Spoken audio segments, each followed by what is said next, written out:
You are very kind. You are very kind, thanks. And I'm excited to be here. Thank you for being business builders in Illinois. Thank you.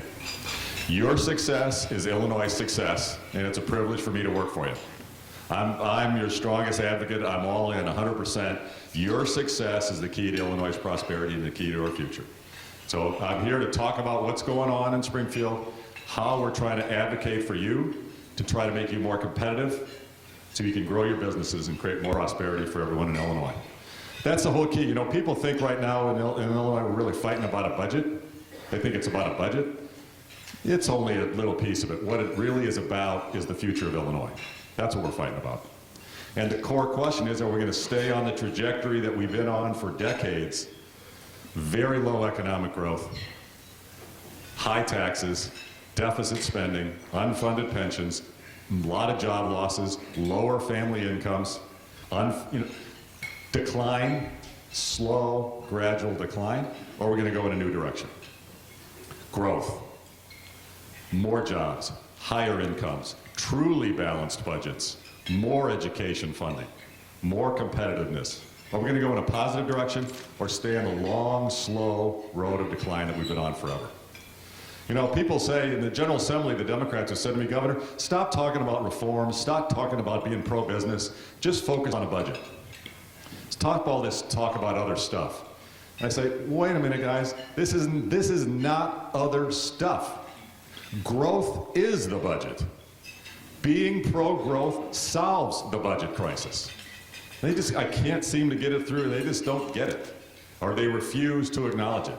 Simple fact. If we had just grown at the nation's average, and by the way, we should be way above average in our growth because we got the hardest working people in America, best location of any state in America, best agriculture of any state in America. We've had a lot of the best infrastructure, although we've let it start to rot away.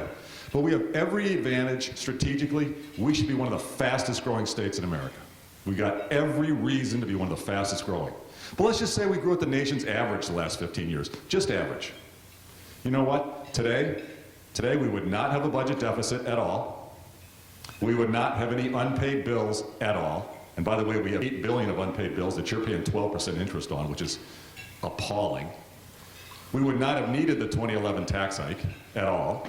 We would not have had to change our tax rates up at all. And today, in our state treasury, we would have $19 billion more in cash to fund our human services, to fund our schools, and to give you guys a tax rebate, like they're doing in Indiana and a lot of other states. Think about that. Purely from average growth. We have got to grow. Number one priority, economic growth. That's you. That's your businesses. You are the key to making that happen. That's why we've got to make you more competitive, and that's why we're fighting so hard for pro-business, pro-growth reforms. People in Illinois like to say, well, we're a state that protects employees. We advocate for employees. Well, you can't advocate for employees if you're not also going to advocate for employers. Because if employers aren't being helped with the environment to be competitive, we don't have employees to advocate for. We have got to be employer as well as employee. We need a balance in this state. And that's what this fight is about, restoring balance so we can increase our prosperity. So we're advocating for 4 types of reforms. And meanwhile, the Democrats are saying no reforms, just focus on, quote, budget, meaning when they say that, what they mean is, Governor, support a tax hike. That's what they mean. They don't ever want to really say that, directly. Oop. I think I just lost my, I think the battery's out. Oh, no, there it goes.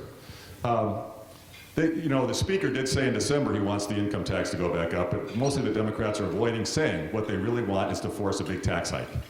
When they say focus on the budget, that's what they mean. They just don't, that's code.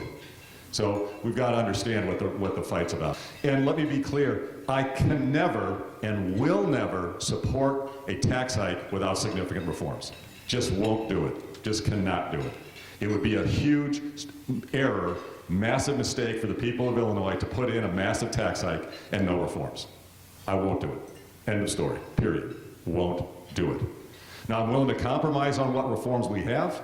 I'm willing to work with the General Assembly to find bipartisan compromise, but we need significant reforms. Have to have it. We're pushing for 4 types of reforms. political reform, state government reform, local government reform, and business reforms. 4 types of reforms. We don't have to get any, we don't have to even get a reform in every category, but we need some reforms. On the political side, you guys know, to restore confidence in our government, confidence of our employers, confidence from our working families, I want to make sure our democracy is working for our people again, and so I'm advocating for 2 things. Term limits on elected officials in the government so they don't stay in any one office too long, and fair maps.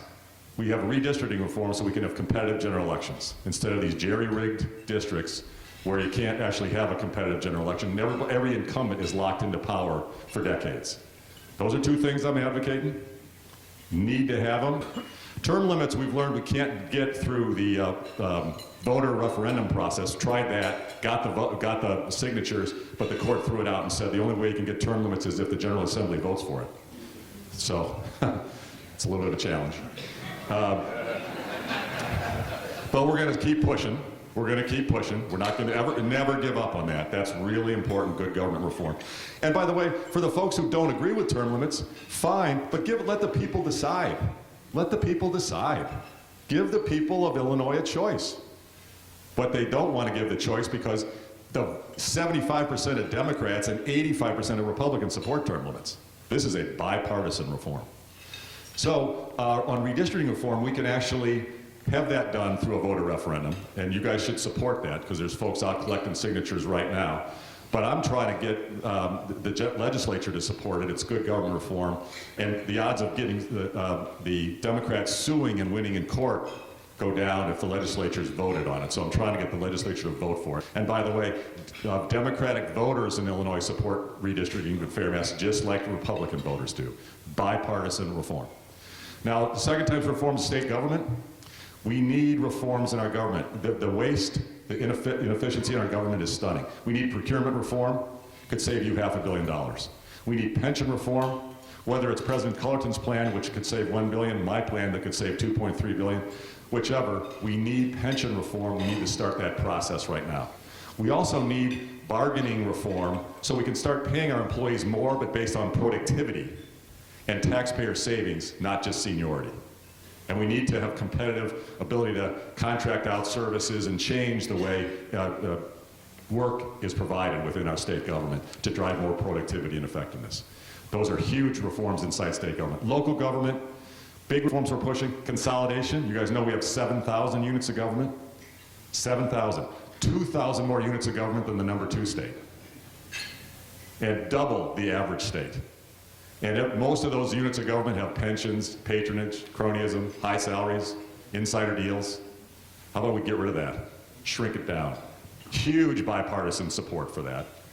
We've got reforms, and get rid of the unfunded mandates. We have hundreds and hundreds of unfunded mandates restricting our schools, our teachers, our city governments, our county governments, our school districts. We need to get rid of mandates, get rid of the governments, and then get a real control on our property taxes by getting you local control of bargaining, bidding, contracting at the local level. You run your communities how you want. And for those communities that are run by Democrats who have a very strong bias towards having strong government unions, fine. They can keep it. I'm not saying take away anybody's collective bargaining at all. And the Democratic towns who want to keep strong government unions, keep it. Bargain everything. I'm not saying you got to take it away, but every community should decide for itself how it wants to do its contracting on government projects, how it wants to do its bidding process, how it wants to do its collective bargaining. Because it's your community. It doesn't belong to Springfield. It doesn't belong to anybody else. It doesn't belong to government union leaders. It belongs to you, the people of Illinois. We need local control of these issues, and over time, we can save billions and billions of dollars and get real property tax relief. And then for business, we need a dramatic change. We're always ranked among the bottom states in terms of attractiveness for business. We are always in the bottom 5. Why? There's no reason for it. We need to change our labor regulations. We need to change our workers' comp regulation. I mean, our workers' comp is abusive. It's full of abuse, and it's the #1 regulatory change that we need to keep businesses from leaving the state. I can't tell you how many dozens and dozens of companies have told me they're leaving the state because of workers' comp. It's the #1 regulatory problem that we got to fix. And this is bipartisan. Even our Attorney General, who last I checked was not a Republican, even our Attorney General has said we need causation in our workers' comp system. We need causation in our workers' comp system. We also need a new battery, I think.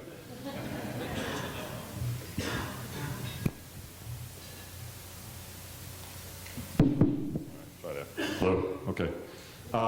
Workers' comp, tort reform. We have several of the most abusive districts in America for lawsuit, and our liability costs, our insurance costs, very high, and it's pushing a lot of employers out of the state.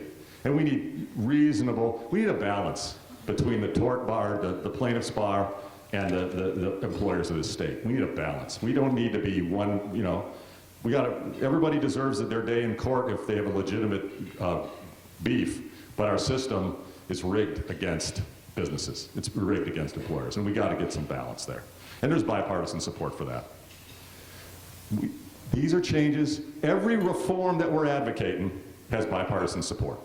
There's not a single change that we're recommending that is only supported by one political party or one type of voter. But so far, the General Assembly, the Democrats under the Speaker, have refused to vote on any of it. And I'll tell you what's going on right now. The General Assembly, the Democrats in the majority, are working very aggressively to try to force a big tax hike with no reforms. They are working really hard right now. They're holding hostage MAP grants, they're holding hostage social services funding, and they're holding hostage our university funding. Right now, the Republicans have introduced bills to pay for those and keep them functioning without requiring a tax hike. We could fund our MAP grants with procurement reform. That's $500 million. That's more than we need for MAP grants. Right there, we could fund MAP grants, no tax needed for that. Right today, we could fund our social services with $1 billion in President Cullerton's pension reform plan. Right now, we could pay $1 billion to keep Catholic charities and Lutheran charities and a number of our social service agencies functioning through this budget impasse. They won't call the bill. They want the crisis. They want to hold it hostage. We could fund Eastern Illinois University, Chicago State, right today, if we used excess money in some of our special purpose funds and devoted it on it's not a long-term answer, but short-term, those schools would not have to close and suffer during this budget impasse. We could use that money today, hundreds of millions of dollars. And nobody on the special purpose side would be hurt by it because it's excess, and we could keep the schools open. Democrats don't want that. They want to hold the schools hostage to force a crisis, to force a tax hike. And I'm also hearing that our Attorney General is planning to go to court in the next couple of weeks to try to force the end of payments to our state employees, to try to force a government shutdown, to force a tax hike. They're going to try to use the latest Supreme Court rulings about appropriations trumping contracts to say state employees should not be paid anymore, even though they're working. And by the way, the legislature made sure they always get continuing appropriations. The legislature always gets paid. State employees, though, no, they don't want them paid. The Attorney General is going to try to cut off the pay to the state workers to try to force a crisis, force a shutdown of the government, to try to force a tax hike. That's going on right now. And President Cullerton, head of the Democrats in the Senate, has come out publicly and said he doesn't want to support school funding this year. He wants schools not to open this year unless the formula changes and Chicago gets at least $300 million more so Chicago schools can get a big bailout. Let me be clear, that is wrong. That is baloney. That should never happen. They're trying to create a crisis on the school funding, try to create a crisis so our public schools don't open to force a tax hike. And I've said I'm open to changing the school funding formula, which the Democrats, last time it was updated, the Democrats had complete control of everything about the formula. They last updated it in 2003. Democratic governor, complete Democratic control of the legislature. They last updated the school funding formula. I didn't create it. I've never liked it, and I'm willing to change it, but they've been fighting about changing it for years. They don't do it. And what we can't do this year, all of a sudden this year is the crisis year.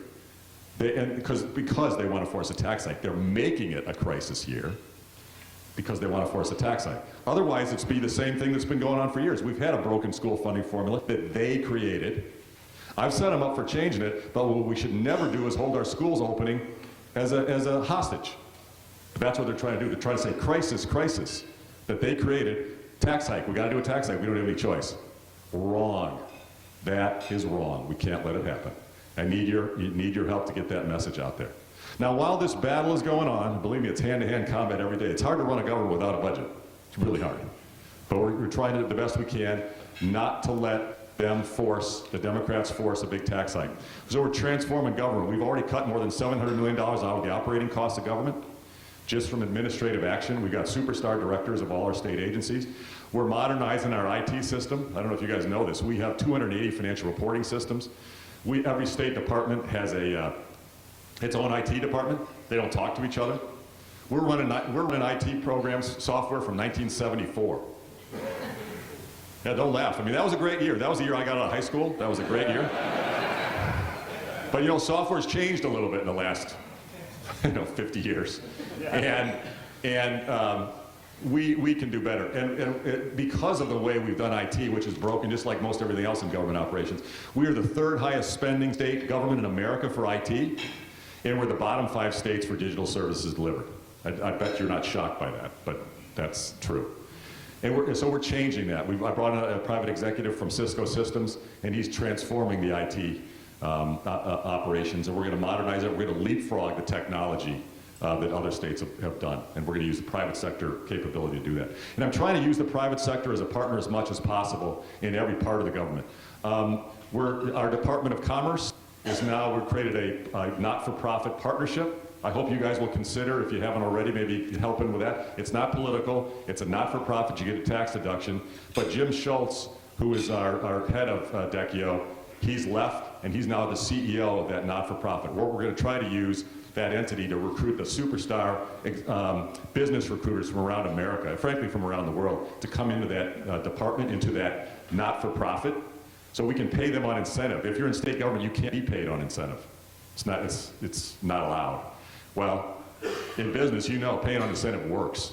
And we need people who can make a bonus if they bring in and we actually sign great new deals to recruit companies. And we want the best in America. Other smart states have already done it. They've already got not-for-profit partnerships with a business-controlled entity. We need to do that in Illinois. We're getting grief from the Democrats in the General Assembly who don't want us successful in recruiting companies, and they're attacking us for it. But it's the common sense, it's the right thing to do, and we're pushing it. And if you would support that new not-for-profit, we'd appreciate it. We're also trying to create a foundation for our fairgrounds. You know, our fairgrounds are very important to promoting agriculture and tourism in Illinois. Our fairgrounds are deteriorated, like many things in our state government. So we want to create a foundation. Common sense. Every other state in the Midwest has done it. They have foundations for their fairgrounds. We could raise tens of millions of dollars from agriculture businesses around America who would love to donate money to fix up our fairgrounds and get a tax deduction for it. Other states have all done this. Great for taxpayers. Doesn't cost taxpayers a nickel, and we can have world-class fairgrounds. What do the Democrats want to do? Won't call the bill. We introduced it last year, they wouldn't call the bill. We've introduced it this year, they won't call the bill. No negative. It saves taxpayers tens of millions of dollars and we can promote our fairgrounds. The Democrats in Madigan won't call the bill. Come on. It's actually stunning. Similarly, we're going to use the private sector to help build our roads. You know, we've got a shortage. I want to do our much bigger, better investment in our infrastructure, our roads, bridges, locks, dams, canals, rail systems. The private sector can help. Right now, we got I-55 is a parking lot, and I take it a lot as I'm going back and forth from Chicago to Springfield. And we've got a plan right now to use the private sector, no taxpayer money, to build new lanes on I-55. We'll have variable tolling. So when things are really crowded, a private contractor can charge, you know, X dot, $3 a car or whatever, to bypass all the delay. And then when things are quiet, the toll can go to 50 cents or zero, and it can just flex to solve the crisis of traffic jams during rush hour, and no taxpayer money involved.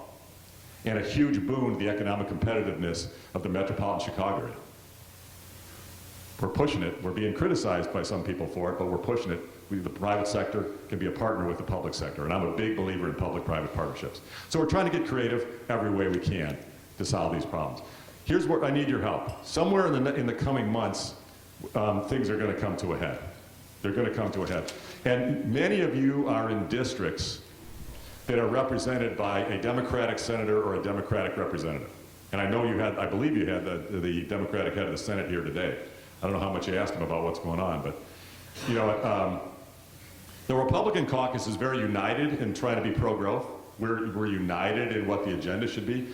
Many of the Democrats in private are supportive, never in public. They haven't called any of the reform bills. You need you, especially those of you who are located in a district that is represented by a Democratic senator or a Democratic representative, to call them, send an email, write a letter, show up at the office, and get some of your friends, your neighbors, your fellow business owners in the district to do that. The one thing I can say is the President of the Senate and the Speaker of the House do respond to pressure from their members. And their members respond to pressure within their districts. So we need your help. Get the pressure going. Get the message out. Every reform we're pushing is bipartisan. Everyone. Everyone can help grow our economy. Everyone can help ensure long-term balanced budgets. Everyone can help promote higher income growth for the families of Illinois. And here's the tragic fact. I think most of you heard me say it before. We are suffering completely, unreasonably, unnecessarily in Illinois because of our hostility to growth. We have fewer jobs in Illinois today than we had 17 years ago. Think about that. And meanwhile, our pension obligations and our Medicaid spending and everything else has gone through the roof. And meanwhile, we got fewer jobs.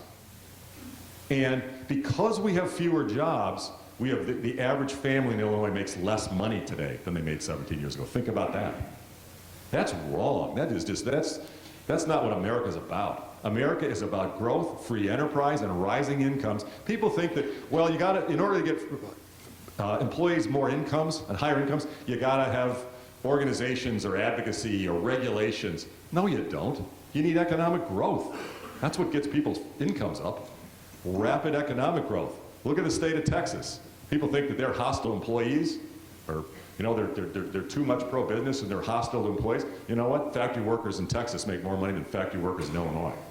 And we're supposed to be the pro-employee state. Come on. The reason they're making more money in Texas, they're growing, they're booming. We're not. And I'm a competitive son of a gun. And you know what? You know what? We get some of these regulations changed. You watch. I'm going to Texas. I'm going to Indiana. I'm going to Tennessee. I'm going to China. I'm going to Germany on my nickel. And we're going to bring companies to Illinois because they want to be here. With our people and our strategic location and our infrastructure, they want to come here. We had GE lined up. GE, that would have been a huge home run for the state of Illinois. GE was Illinois' first choice. But you know what? One of the folks said to me, Bruce, I can't. How do we move from one failed state to another? It's a good question. Connecticut, where they were located, looks exactly like Illinois. High incomes, great strategic location, diverse economy, go down the list. Looks a lot like Illinois. And a lot like Illinois, huge unfunded pensions, huge debt and deficits, huge lack of balance of power between taxpayers and government union leaders. All the same problems we got here. And Connecticut, to solve their budget problems every few years, raises their income tax. That's their answer to their problems, raise the income tax. And finally, GE said, you know what? We're sick of this. That is not the answer. Raising the income tax every couple of years to solve your pension, your debt, your deficit, that's not the answer. And they left. And they said, Governor, can you show that Illinois is not going to do the same baloney that Connecticut's just doing? I said, give me a few months, I think I can. Well, I couldn't. They finally said, I can't wait any longer. So they broke up, they're relocating people all over the country, with a lot of them going to Boston, which is not exactly a bastion of free market enterprise, but they've got Harvard and MIT, which is a huge issue, and I had GE pumped about the U of I and U of C, big time. They wanted the U of I and U of C, big time. But Connecticut's changed collective bargaining with government unions.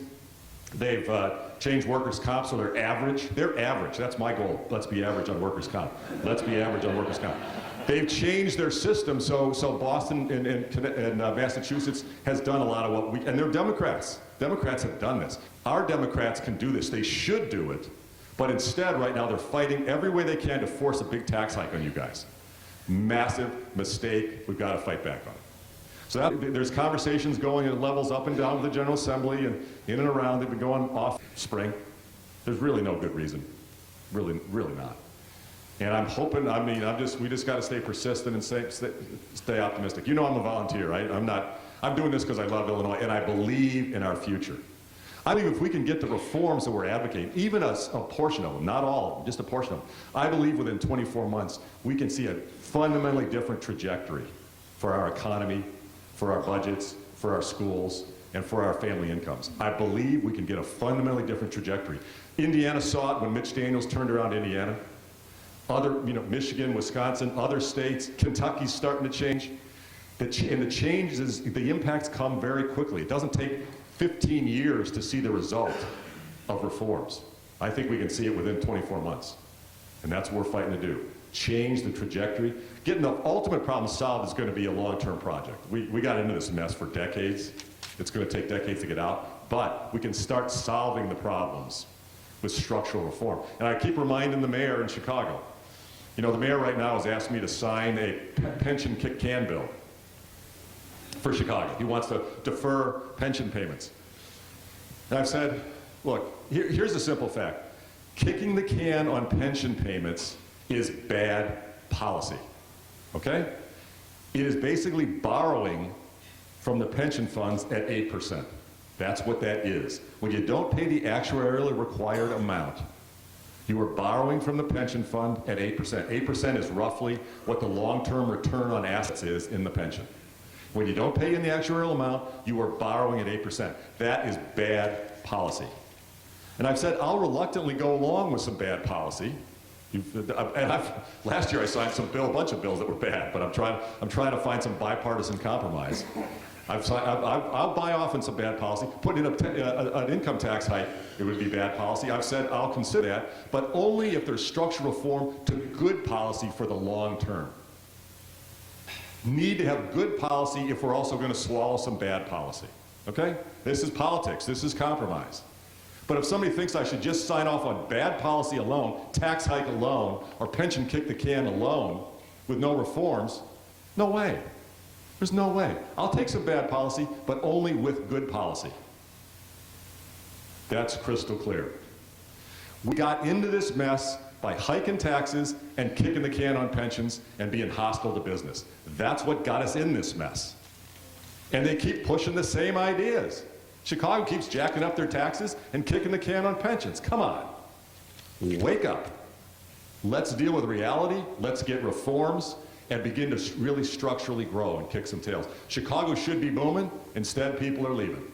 Illinois should be booming. Instead, jobs are leaving. Illinois should be thriving. Instead, families' incomes are down.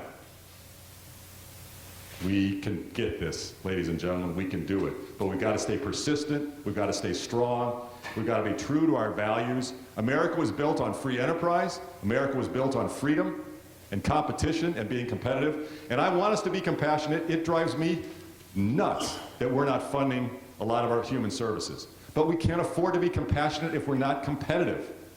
We've got to be competitive so we can afford to be compassionate. And that's what this fight's all about. So we're going to stay strong, need your support. Big battle. This is a critical year. We're going to stay strong. It's hand-to-hand combat every day. But we need your support because in the long run, we got to stay persistent, stay true to our principles of freedom and opportunity and growth. We've got to be the state of growth, and our other problems will be dealt with if we become a growth state. Thank you all. God bless you. Keep up the battle. Appreciate it very much.